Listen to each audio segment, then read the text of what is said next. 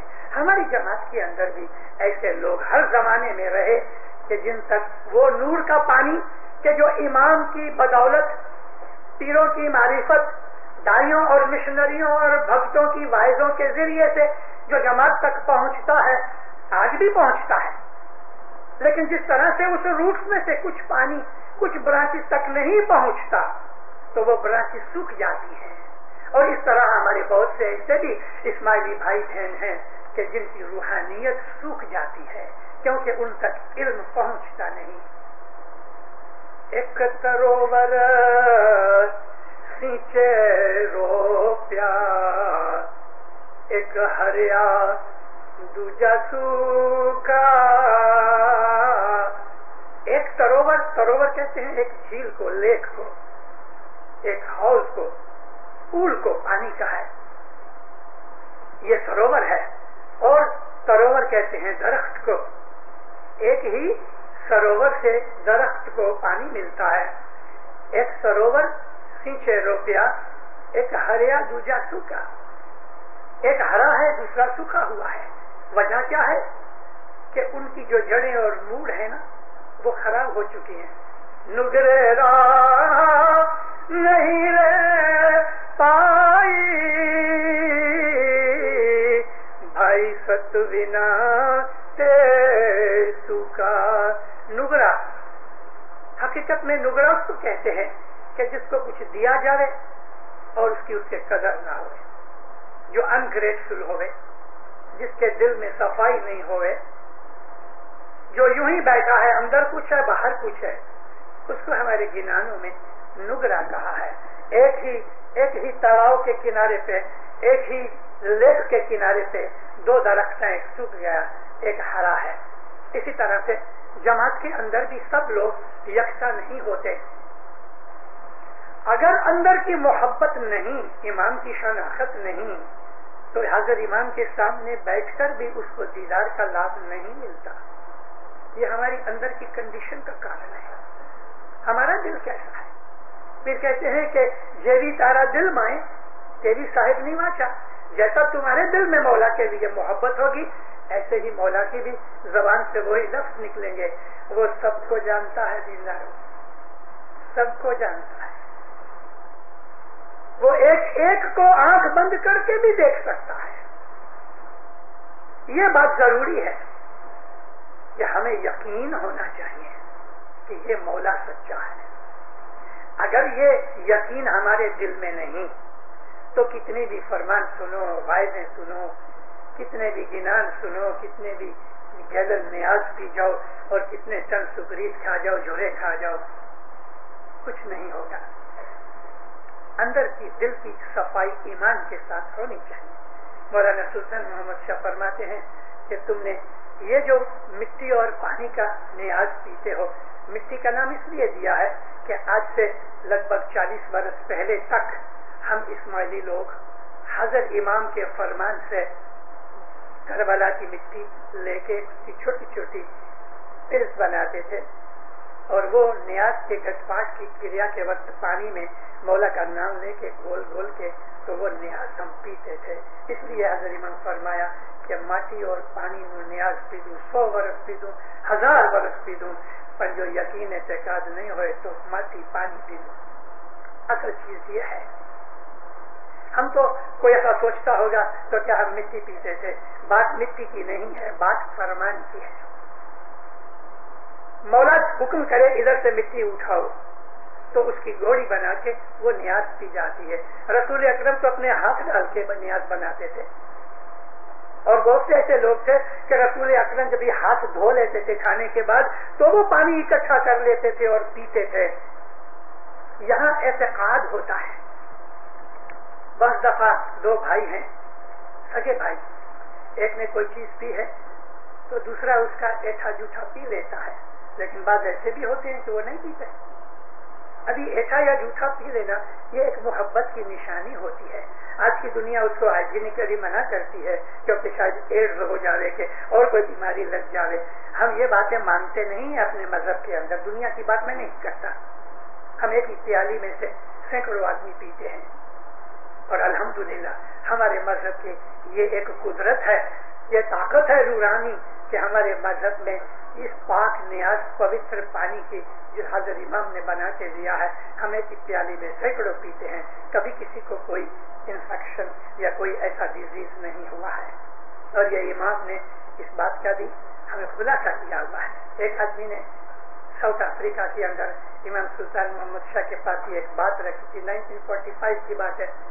کہتا خداوند کسی آدمی کو ٹی بی ہوتا ہے، کسی کو بیماری ہوتی ہے، ہم سب لوگ نیاز پیتے ہیں، تو ہر آدمی اپنے کھیسے میں پیالی گھر سے لے کے آوے اور اس میں نیاز ڈال کے پیے.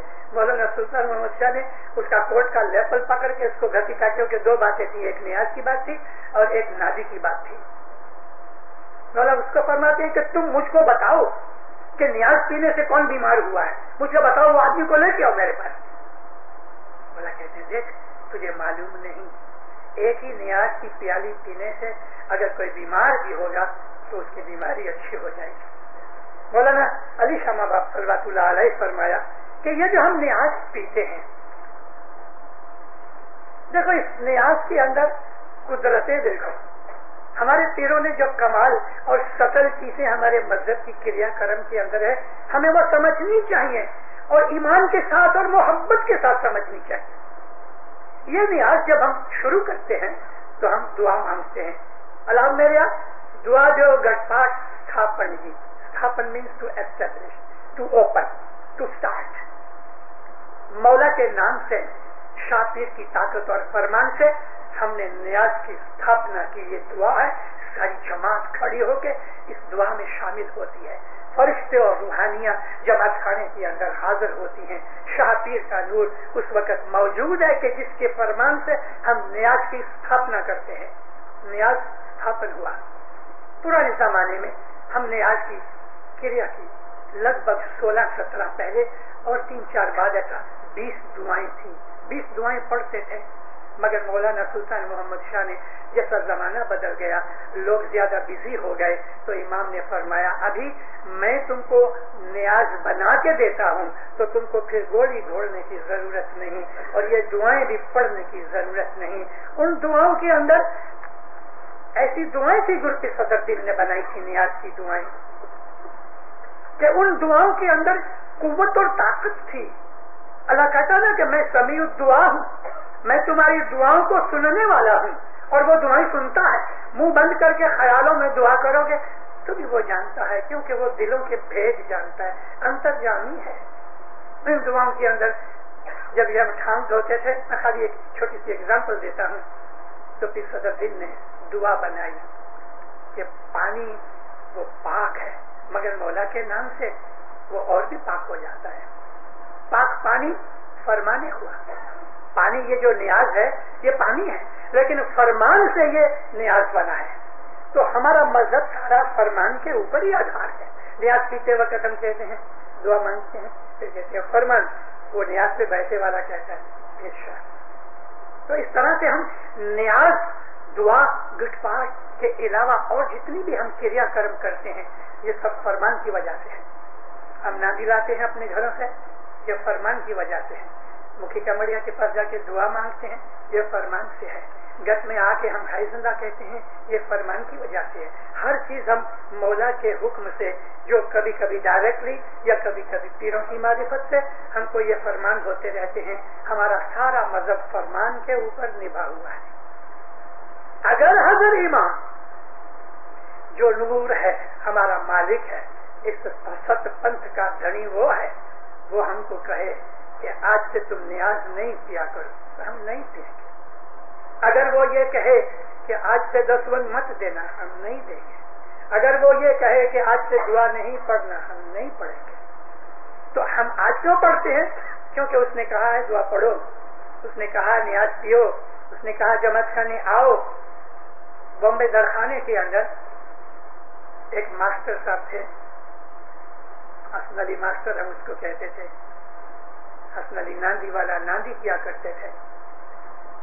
36 ایئرس اس نے جماعت خانے میں ناندی کی. یہ 1946 کی بات ہے. مولانا امام سلطان محمد شاہ کے مکھ مبارک سے یہ الفاظ سن کے میں آپ کو یہ کہتا ہوں، مجھے تو معلوم نہیں تھا اتنا. جب اس کی مہمانی رکھی اپنی تو مولا اس کے اوپر اتنے راضی ہوئے. ماں باپ فرمایا حسن علی میں جانتا ہوں 36 برس سے یعنی 46 میں 36 برس تو 1910 میں اس نے جماعت خانے میں نادی کرنا شروع کیا. مولا فرماتے ہیں کہ 36 برس سے تو روز جماعت خانے میں نادی کرتا ہے, میری خدمت کرتا ہے اور اس میں ایک بھی دن چوکا نہیں. خوبی کی بات جو ہمیں نہیں پتا تھی وہ امام دھنی نے ظاہر کر دی کہ 36 ایئرس تم نے نادی کی, میری بندگی کی, میری خدمت کی. ماں باپ فرمایا ایک بھی دن تم چوکے نہیں, میں تیرے اوپر بہت خوش ہوں. آج سے جب تلک تم جیو میں تم کو پہلی دعا معاف کرتا ہوں.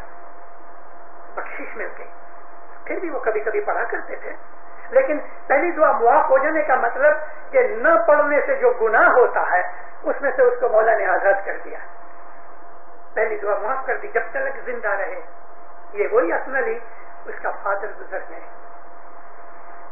اور دفن کریا شام ہی کے وقت عموماً بمبئی میں ہوا کرتی تھی. ابھی ادھر نادی کرے یا اپنے باپ کے جنازے میں جائے. اس نے اپنی اولاد کو اپنی فیملی کو بھیج دیا, جنازہ دے کے کمبا دے کے جماعت خانے آیا. وہاں قبرستان میں اس کا باپ دفن ہو رہا تھا اور حسن علی نادی والا جماعت خانے میں نادی کر رہا تھا. اس لیے امام نے کہا کہ تم 36 برس میں ایک دن بھی مس نہیں کیے, میں اس کے لیے تمہیں زندگی بھر پہلی دعا بخش دیتا ہوں. یہ چیزیں فرمان سے ہوتی ہیں. ہمارا سارا مذہب فرمان کے اوپر نکالنا ہے. تو جب ہم یہ نیاز پیتے ہیں ہم نے اسٹیبلش کیا فرمان سے. مولانا علی شاہ باپ صلی اللہ علیہ جب پیری جومے میں تھے تو جماعت خانے میں آیا کرتے تھے اور کبھی کبھی مولانا علی شاہ آیا کرتے تھے, خود دعا بھی پڑھایا کرتے تھے.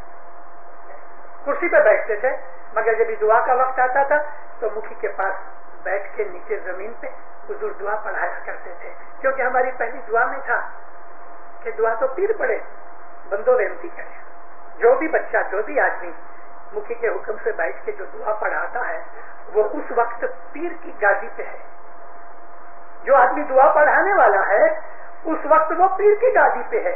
آن بہاف آف پیر ہی اور شی از ریسائٹنگ دی دعا. کیونکہ دعا کو لیڈ کرنا, جماعت کو لیڈ کرنا یہ پیر کا کام ہے. تو اس آدمی کو تو بہت خوش نصیبی ہے کہ جو دعا پڑھانے کے لیے بیٹھتا ہے, وہ تو پاک ہو گیا. اس لیے جب بھی ہم جماعت خانے کے اندر آئیں اور دعا پڑھانے کا چانس ملے تو دل میں فخر کرو کہ آج مجھ کو پیر کی کرسی پہ بیٹھنے کا یہ نصیب ملا ہے. ایسا ہے کہ حضرت امام پیر بھی ہے نا, صاحب آ کے کرسی پہ بیٹھا ہوئے اور صاحب اٹھ کے کسی کو کہے کہ تو ادھر بیٹھ جا تو اس آدمی کا فخر کتنا ہوگا. بالکل ایسا ہی ہے. تو علی شاہ محبت فرمایا کہ جو نیاز ہے جب استھاپنا ہوتی ہے اتھاپن کی دعا تک ساری جماعت نیاز پی لے. سب کو پی لینا چاہیے اتھاپن سے پہلے, کیونکہ مولا فرماتے ہیں کہ اتھاپن سے پہلے جو نیاز ہے وہ آب صفا ہے. صفا کہتے ہیں صاف کرنے والے کو, ہمارے گناہوں کو دھو ڈالے, ہمارے اندرکرن کی کدورت, میل, حسد, نندا, بدیاں, برائیاں, گناہ کے وچار, ڈرٹی مائنڈ وغیرہ, یہ سب نیاز پینے سے صاف ہو جاتا ہے. لیکن کیا ہم کو یہ سمجھ ہے نیاز کی پیالی پینے سے اس وقت کیا ہم کو یہ سمجھ ہے میرا حسد, میرا کینہ, میرا غصہ, میری بدماشیاں, میرا جھوٹ بولنا, میری دغا فریبی, یہ سب گناہ یا مولا تو مجھے بخش. اور سچ جو آدمی اس نیت سے نیاز پیتا ہے اس کا دل صاف ہو جاتا ہے. مولانا علی شاہ فرماتے ہیں نیاز میں یہ طاقت ہے کہ اگر ایک ہاتھ میں 4 کول ہو گئے, کول دوسرے ہاتھ میں تم نیاز پیو, سیدھے ہاتھ سے نیاز پیو, کبھی ہاتھ میں دوسرے ہاتھ میں 4 کول ہے تو اس نیاز کی طاقت سے یہ 4 کول سفید ہو جائے گا. یہ مطلب 4 کول یہ لکڑی کا 4 کول نہیں, لیکن ہمارا من جب کالا ہو جاتا ہے دنیا کی محبت سے یا ہمارے بد خیالوں سے, ہمارے گناہوں کی وجہ سے, ہمارے اندر کے ایول خیالوں سے, جب ہمارا دل کالا ہو جاتا ہے تو یہ نیاز اس دل کو صاف کرتا ہے. اس لیے اس کا نام رکھا گیا آب صفا. اور ہر آدمی کو جماعت میں